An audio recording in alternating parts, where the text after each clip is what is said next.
So I'm doing fried chicken. There's the chicken. Okay. Now I'm doing the batter. So what I do this with the batter.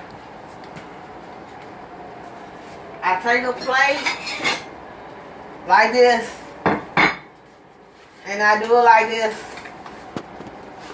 Excuse me a minute.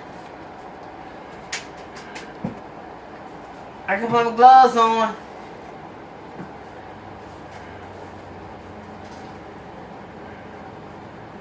So what I do is the grease gotta be like 300 to 400 degrees for the fried chicken.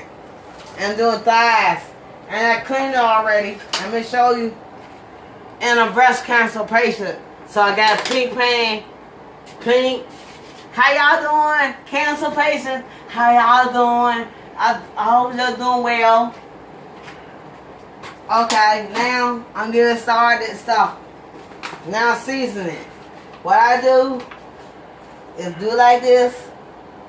Put the like this. And I take the season like this.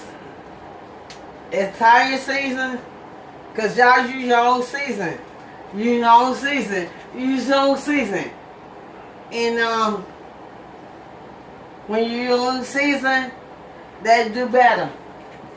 I use my own season. So what I'm doing is